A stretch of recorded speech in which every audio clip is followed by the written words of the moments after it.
Good evening. మడకసిరాలో గుడిబంద మండలంలో 22/4/2026 రోజులు విజయ్ భాస్కర్ అనే ఒక అబ్బాయి చనిపోవడం జరిగింది. ఆ విషయంలో వాళ్ళ బంధువులు తర్వాత కొంత కుల సంఘాలకు చెందిన వాళ్ళు దాంట్లో అనుమానం ఉన్నట్టు చెప్పడం జరిగింది. దాని గురించిన ఒక క్లారిటీ కోసము మేము దర్యాప్తులు చేసిన తర్వాత చెప్తామని చెప్పాము అప్పుడు. సో అదేవిధంగా ఈరోజు మన ఎఫ్ఎస్ఎల్ రిపోర్ట్ అంటే medical certificate plus FSL report మన టెక్నికల్ అనాలిసిస్ అన్నీ చేసి బియాండ్ రీజనబుల్ డౌట్ ఇది మర్డర్ కాదని చెప్పడం దానికి ఈరోజు ఎస్పీ స్థానాల నుంచి ప్రెస్ మీట్ పెట్టుకోవడం జరిగింది. దీంట్లో ఏంటంటే ఆ రోజు 22/4/2026 1:30 PM ఈ సంఘటనలు జరుగుతాయి. అప్పుడు అదే ఊరు చెందిన ఒక అమ్మాయితో పాటు కలిసి ఉన్నప్పుడు విజయ్ భాస్కర్ అనే వ్యక్తి చనిపోతారు. చనిపోయిన వెంటనే ఎవరు అమ్మాయి ఉన్నారో వాళ్ళు బంధువులకి ఇన్ఫార్మ్ చేస్తారు. ఇన్ఫార్మ్ చేసిన తర్వాత వాళ్ళు తరపు నుంచి బంధువుల తరపు నుంచి పుట్టలింగప్ప, హనుమంతరాయుడు అండ్ హరీష్ ముగ్గురు కూడా జరిగిన స్పాట్కి వస్తారు. స్పాట్కి వచ్చి చూసినప్పుడు ఇమీడియట్గా విజయ్ భాస్కర్ని మన ఆర్ఎంబి డాక్టర్ దగ్గర తీసుకుని వెళ్తారు. ఆర్ఎంబి డాక్టర్ దగ్గర నుంచి మళ్ళీ గుడిబంద గవర్నమెంట్ హాస్పిటల్కి తీసుకుని వెళ్తారు. సో ఆ సమయంలో కూడా వాళ్ళు ఫొటోస్ తీసుకోవడం జరిగింది. ఆ ఫొటోస్లో చూసారంటే కాళ్ళలో ఎక్కడ కూడా గాయాలు ఉండదు. తర్వాత వాళ్ళ హాస్పిటల్లో చేరుకున్నప్పుడు కాళ్ళలో గాయాలు ఉంటాయి, అంటే ఫీట్లో మాత్రం ఉంటాయి.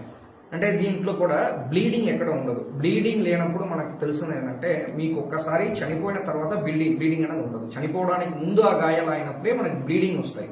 అది పోస్ట్ మార్టం అంటారు, అంటే ఆఫ్టర్ డెత్. సో కాబట్టి అది కాకుండా మనకి సీసీటీవీ ఫుటేజెస్లో క్లియర్గా ఉంది.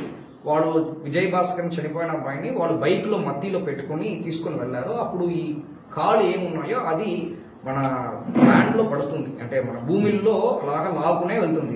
అది క్లియర్గా మన దగ్గర సీసీటీవీ ఫుటేజ్ కూడా ఉంది. సో ఈ గాయాలకైన ఛాన్సెస్ అదే అనేది మనము ఆల్మోస్ట్ క్లియర్గా మనకి నాలెడ్జ్ క్లియర్ అవుతుంది. రెండవది మనకి వీళ్ళు ఒక ముగ్గురు పైన డౌట్ ఎక్స్ప్రెస్ చేశారు. వీళ్ళు ముగ్గురు చంపేయండి ఉండొచ్చు.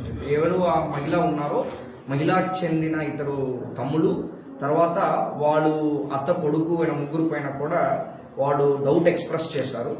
దానికి కూడా దీంట్లో ముగ్గురికి కూడా అలిబి అంటాం, అంటే వాడు ఆ టైంలో ఎక్కడెక్కడ ఉన్నారనేది మనం క్లియర్ కట్గా ఎస్టాబ్లిష్ చేయడం జరిగింది. ఫస్ట్ ఏంటంటే టెక్నికల్ ఎవిడెన్స్ ప్రకారం కూడా దాంట్లో ఇతర ఊర్లో లేదనేది రూల్ అవుట్ చేశాం.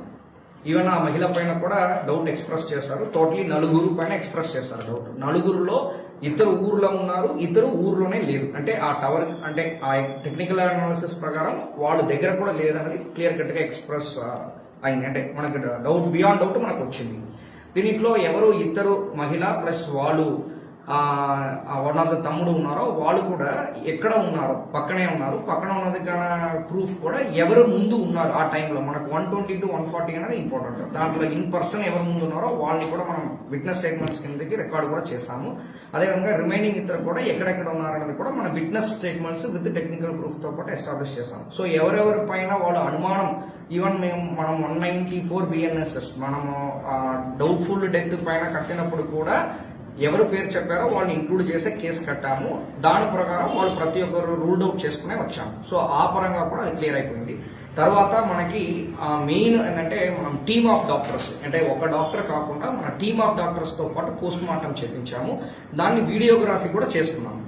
సో ఈ టీమ్ ఆఫ్ డాక్టర్స్ పైన వచ్చిన రిపోర్ట్ మేరకు కూడా క్లియర్ కట్గా వాళ్ళు చెప్పడం ఏంటంటే no poison detected, alcohol consumption ఉంది, no fracture or injuries to the bones, ఎక్కడ కూడా ఫ్రాక్చరో ఇంజురీసో ఎక్కడ లేదన్నది క్లియర్ కట్గా ఇచ్చారు.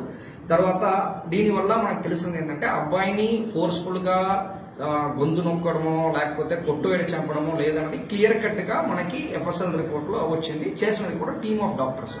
సో ఇదన్నీ కూడా క్లియర్ అవుతుంది. కానీ ఆల్కహాల్ కన్సంప్షన్ అనేది ఉంది. అది కాకుండా కార్డియోమెగలీ అనేది హార్ట్ అబ్నార్మల్, కొన్ని హార్ట్ ఇంకా కొన్ని 50% పెద్దదిగా ఉంటాయి, అంటే మామూలు హార్ట్ అని చెప్పేసి. దానివల్ల ఏమైందంటే షార్ట్ ఆఫ్, అంటే ఊపిరి పీల్చుకోవడానికి చాలా ఇబ్బంది పడతారు యాక్చువల్లీ కొన్ని సమయంలో. అది ఉందన్నది క్లియర్ కట్ గా ఉంది. కొంచెం ఆల్కహాల్ కన్సంప్షన్ చేస్తారన్నది క్లియర్ కట్ గా ఉంది. సో బట్ ఇది న్యాచురల్ డెత్ కానీ దాన్ని ఎవరితో పాటు కూడా ఇది మర్డర్ అనేది కాదనేది ఇదన్నీ స్టెప్ బై స్టెప్ క్లియర్ చేసి ఇన్వెస్టిగేషన్ తీసుకొని వచ్చాము. ఇప్పుడు తర్వాత దర్యాప్తులు కూడా లోకల్ ఆఫీసర్స్ కాకుండా మనకి సతీష్ అని చెప్పేసి ఇన్స్పెక్టర్ గారిని సిసిఎస్ ఇన్స్పెక్టర్ గారిని మనము ఇన్వెస్టిగేషన్ ఆఫీసర్గా నెక్స్ట్ డే మనం అపాయింట్ చేయడం జరిగింది. సో ఎంటైర్ ఇన్వెస్టిగేషన్ కూడా మన ఇన్స్పెక్టర్ సతీష్ క్యారీ ఫార్వర్డ్ చేశారు. సో దాన్ని బట్టి అంటే ఎవరెవరికి దీంట్లో డౌట్స్ ఉన్నాయో ఆ డౌట్స్ అవసరం లేదు, ప్రతి ఒక్క పాయింట్ ని క్షుణ్ణంగా పరిశీలించి ఇది మర్డర్ కాదు, ఇది న్యాచురల్ డెత్ అనేది క్లియర్ కట్ గా మనం ఎస్టాబ్లిష్ చేయడం జరిగింది. ఒకవేళ ఇంకా ఇది ఆల్రెడీ నిన్న కలవడానికి నా పుట్టపర్తి వచ్చారు కొంతమంది, అందరికీ కూడా నేను పర్సనల్ గా బ్రీఫ్ చేశాను. అప్పుడు ఎఫ్ఎస్ఎల్ రిపోర్ట్ రావట్లేదు, రిమైనింగ్ అన్ని నేను ఆల్రెడీ బ్రీఫ్ చేయడం జరిగింది. ఈ రోజు ఎఫ్ఎస్ఎల్ రిపోర్టు టెక్నికల్ అనాలిసిస్ కూడా రావడం జరిగింది. ఆ రెండు కూడా కలిపేసి అందరికీ డౌట్ అవసరం లేదు, ఆర్డీఓ ఆఫీస్కి వెళ్ళి రిప్రజెంటేషన్ ఇవ్వడం కూడా జరిగింది. సో అన్నిటికీ మేము మన తరపు నుంచి క్లియర్ కట్ గా చెప్తున్నాము. ఇంకా ఏదైనా డౌట్స్ ఉందంటే కూడా లోకల్ ఆఫీసర్ ఎస్డిపిఓ వచ్చి కలిసినా మనం ఏదైనా ఎవిడెన్స్ ఉందంటే వాళ్ళకి చూపించి బ్రీఫ్ చేయడానికి కూడా మేము రెడీగా ఉన్నాం. Thank you.